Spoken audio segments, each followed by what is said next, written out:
En los últimos 20 años, la política, la economía y ahora la salud han venido sufriendo un descalabro de tal magnitud que ha hecho que los latinoamericanos perdamos la confianza en nuestro entorno a niveles tan bajos que amenazan nuestro presente y comprometen nuestro futuro.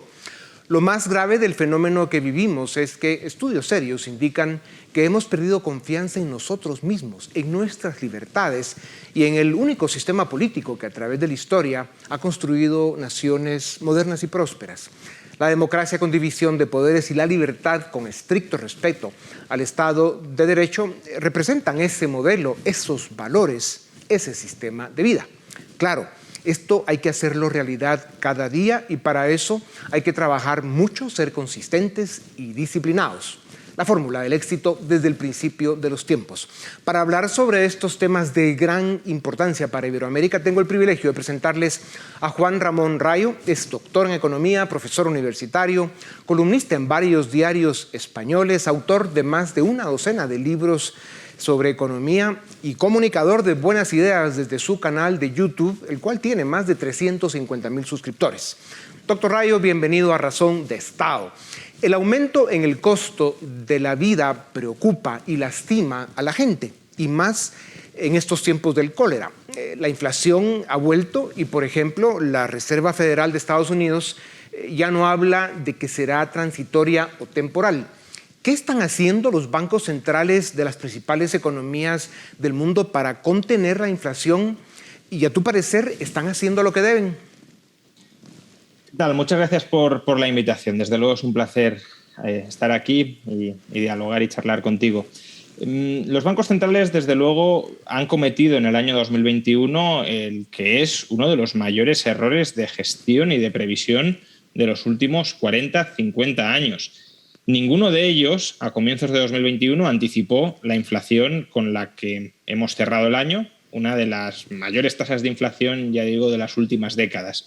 Y ahora probablemente también estén yendo demasiado lentos, estén yendo a remolque de los acontecimientos. Lo que están tratando de evitar es una subida demasiado acelerada de los tipos de interés que dañe a la economía. Pero es que la inflación que estamos experimentando es una inflación en gran medida por sobrecalentamiento de la economía, sobrecalentamiento que deriva del excesivo gasto del Estado y de la excesiva laxitud de crédito. Y por tanto, la única forma de controlar la inflación y restablecer la credibilidad en la moneda es restringiendo tanto ese excesivo gasto del Estado como esa excesiva laxitud crediticia.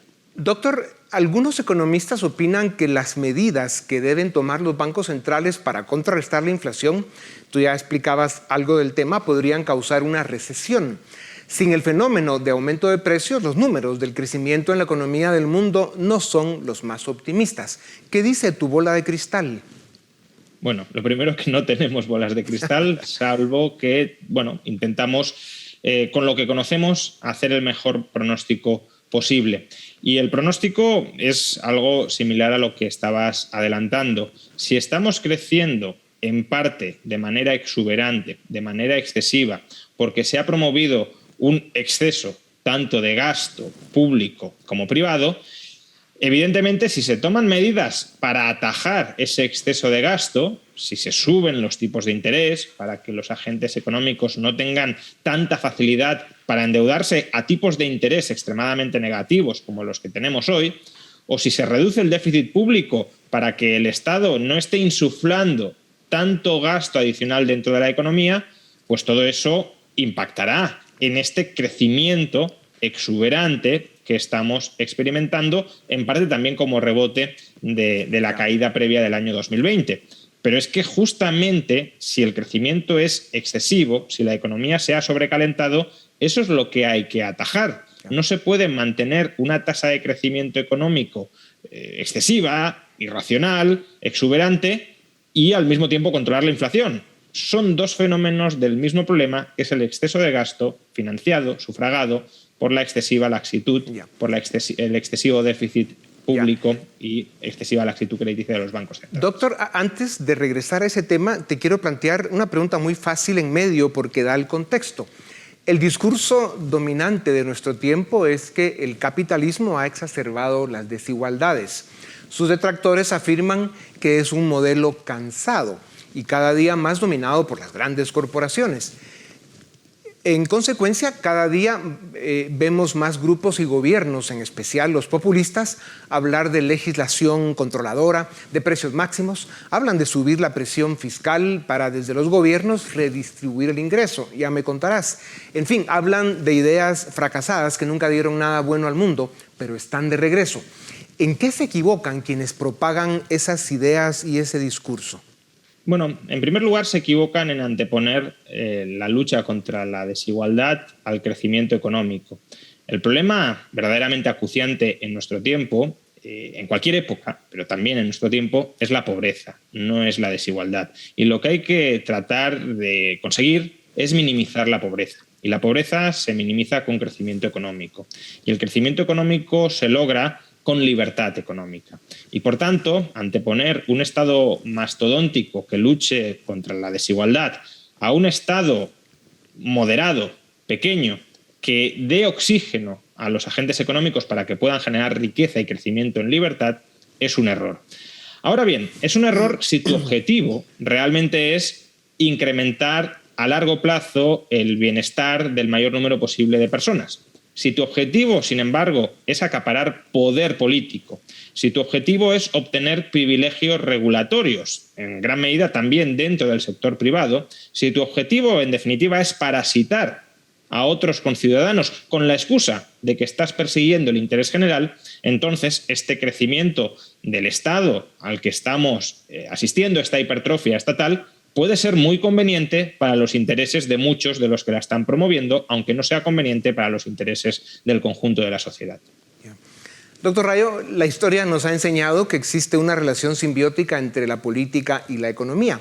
Cuando la economía va mal, se provocan condiciones para cambios políticos radicales. Cuando la política va mal, la economía sufre. El mundo intenta hoy recuperar la economía, pero tenemos inflación. En paralelo estamos viendo el retorno del autoritarismo y del populismo, sobre todo de izquierda. El fantasma de la corrupción y la incompetencia política de la izquierda y la derecha persisten en la gran mayoría de países iberoamericanos, con esa sensación de decadencia en la política y con la amenaza a los valores liberales de Occidente que han dado al mundo lo bueno que tiene. ¿Qué expectativas visualizas para la siguiente década en América Latina y para el mundo occidental? Sí, efectivamente, política y economía se realimentan y se realimentan en muchas ocasiones para bien y en demasiadas ocasiones para mal. Pero hay una tercera variable que también tenemos que meter en la ecuación y es la variable de los valores, de la moral, de los ideales, de las ideas. Y para tener buena política hace falta tener que en la sociedad haya, estén presentes buenas ideas. Para tener una buena economía hace falta no solo tener una buena política que no sea intrusiva, que no ataque la libertad de los agentes, sino también que haya buenas ideas y buenos ideales dentro de la sociedad.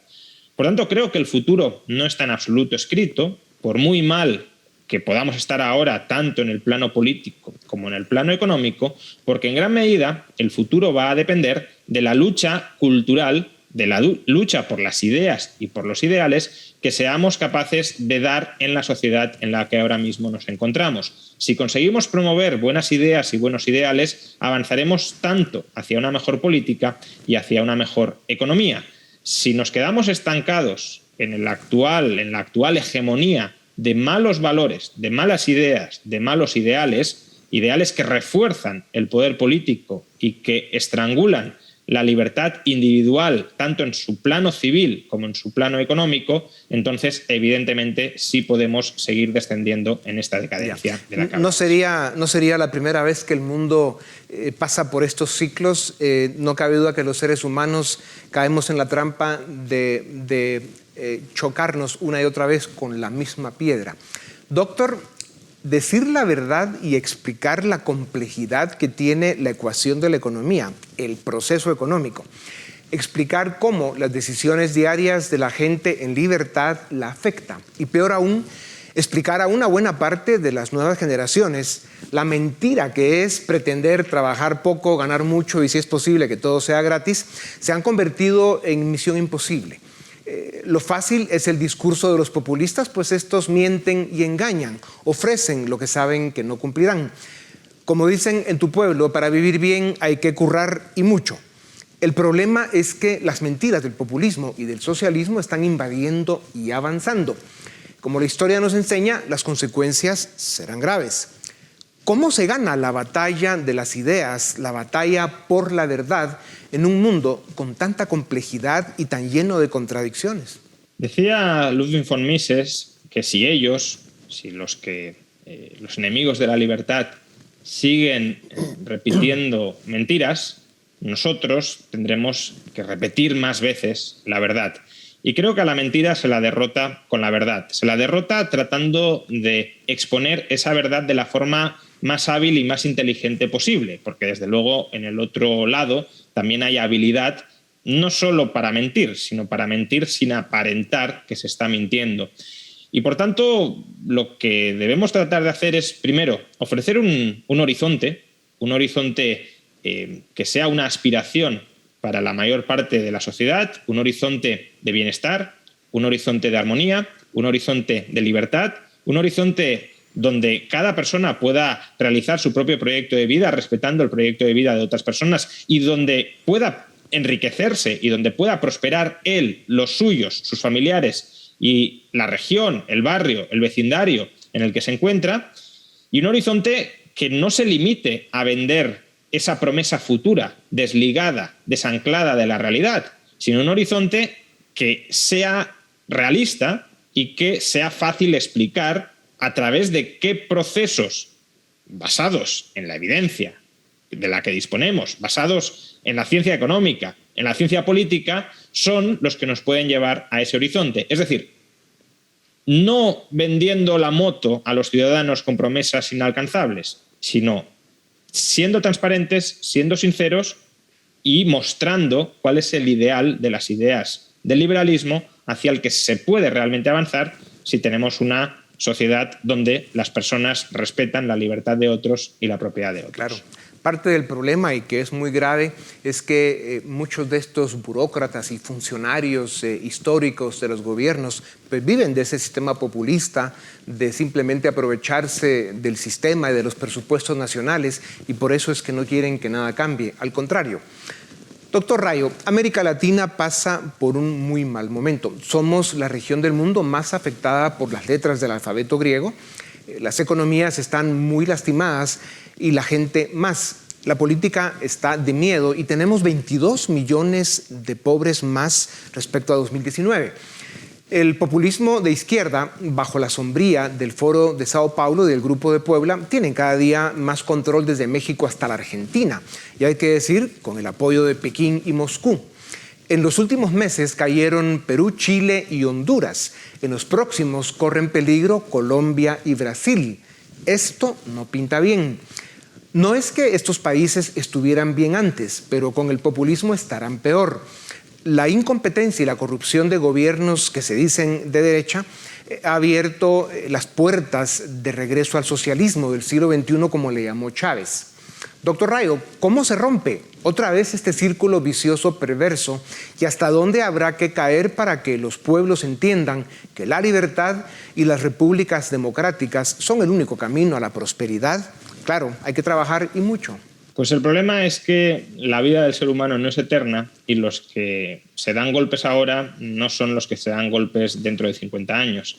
Cada generación tiene que volver a aprender las lecciones que ha aprendido la anterior, pero que se olvidan, por desgracia, intergeneracionalmente, si no hay un adecuado mecanismo educativo, en un sentido amplio, que transmita precisamente entre generaciones esas ideas y esos valores. Y mientras tanto, si la actual generación no ha sufrido los errores por los que pasó la anterior, no los ha padecido en sus propias carnes y por tanto cree posible reinventar la rueda y que funcione aquello que no puede funcionar, pues lo único que nos queda, como digo, es seguir dando la batalla desde todos los medios, desde los que sea posible. No hay garantía en absoluto de victoria. La historia, por desgracia, nos demuestra que muchas veces la batalla se pierde. Pero desde luego aquella batalla que se pierde es la que no se libra. Y es una obligación moral tratar de dar esa batalla para no perderla en favor de los enemigos de la libertad. Ya. Doctor Rayo, esta pregunta, bueno, como todas, es terrible, pues tomaría una hora responderla, pero ¿cómo, como sé que haces milagros, te pido que lo intentes en 2 minutos? Hasta hace poco, Chile había sido el país referente de América Latina por su crecimiento económico. Se hablaba del milagro chileno hasta que en 2019 estallaron las protestas que culminaron con la Convención Constitucional, que está redactando una nueva constitución que podría cambiar para siempre el modelo chileno. Según tú, ¿qué pasó en Chile? Es complicado de saber qué pasó en Chile, pero desde luego hubo un desentendimiento de las élites económicas y políticas chilenas de cuidar el sustrato cultural, el sustrato moral que posibilitaba la persistencia de una democracia liberal tal como la veníamos conociendo. Básicamente se cedió el espacio moral, el espacio cultural, el espacio ideológico en sentido amplio, se cedió a aquellos que quisieron colonizar ese espacio cultural, ideológico con malas ideas y evidentemente lo hicieron. Y una vez la izquierda más radical copó ese espacio ideológico y una vez sus ideas penetraron entre las nuevas generaciones y una vez los problemas que estaba causando la propia clase política chilena, primero Bachelet y luego Piñera, estrangulando el crecimiento económico de Chile, se consiguió que esos problemas generados por los políticos se asociaran al modelo y no a la mala gestión de los políticos que habían llegado al poder, pues se sirvió en bandeja un cambio de modelo radical institucional que desde luego ya veremos cómo se consuma, pero claro, de momento tiene un aspecto horrible. Sí, y eso que tú dices pues se contagia o se une con lo que le pasa a una buena parte de estas nuevas generaciones, como decíamos antes, ¿no? Que quieren trabajar poco, ganar mucho y si es posible que todo sea gratis, ¿no? Ojalá algún día se den cuenta que ese camino no los llevará a ningún lado. Doctor Rayo, dicho lo anterior, Gabriel Boric, el presidente electo de Chile, presentó un gabinete más aceptable de lo esperado y parece que ha moderado sus posiciones populistas, al menos de apariencia. Veremos a ver, yo no estoy nada optimista. Ahora, el caso peruano es más complicado. Fuentes de investigación periodística afirman que el presidente Pedro Castillo, a través de sus operadores políticos, compró el número suficiente de diputados al Congreso para pasar parte de su agenda de izquierda radical.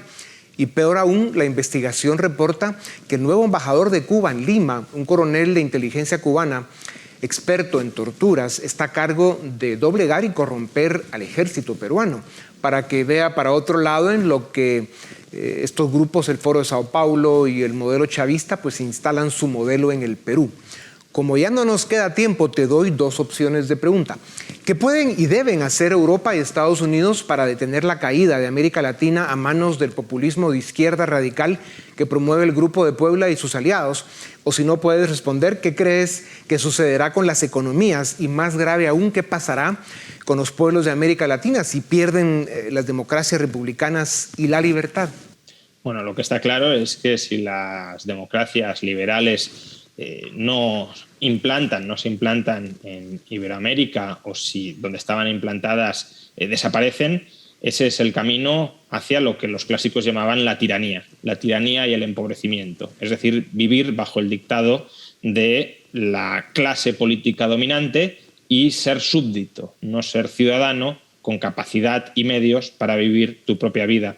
Y en este sentido creo que la solución no ha de venir de Europa o Estados Unidos en sentido general. La solución tiene que venir desde dentro de esas sociedades. Son los intelectuales que tengan buenas ideas y buenos valores dentro de esas sociedades quienes se tienen que responsabilizar, quienes tienen que coger el toro por los cuernos y quienes tienen que luchar porque prevalezcan ideas adecuadas dentro de ellas, porque son ellos los que tienen que marcar su propio destino y si no lo marcan ellos, pues están condenados a que otros lo marquen por ellos. Yeah. El siglo XXI está presentando obstáculos y desafíos formidables. La democracia republicana necesita presencia y compromiso ciudadano, ya tú lo decías. La democracia necesita de mucho trabajo y dedicación. No es perfecta, pero es el menos malo de los sistemas conocidos. Y la libertad la libertad, el mejor regalo que nos dieron los cielos, como dicen, es el valor que más debemos cuidar. La libertad es el fundamento de esa forma de vida que se llama liberalismo, lo cual tú defiendes con convicción y con fuerza. Es el programa político que permitió el surgimiento del mundo moderno y donde ha gobernado. Las sociedades alcanzaron los más altos niveles de bienestar. Con optimismo y dedicación como tú lo haces, seguiremos incansables con esta batalla por la libertad de América Latina. Doctor Rayo, muchas gracias por tu tiempo. Deseamos que tus ideas y tu lucha por los valores liberales sigan llegando a millones de iberoamericanos. Gracias por tu tiempo. A ustedes también, gracias. Esto es Razón de Estado. Si te gustó este video, suscríbete y así nos seguimos viendo.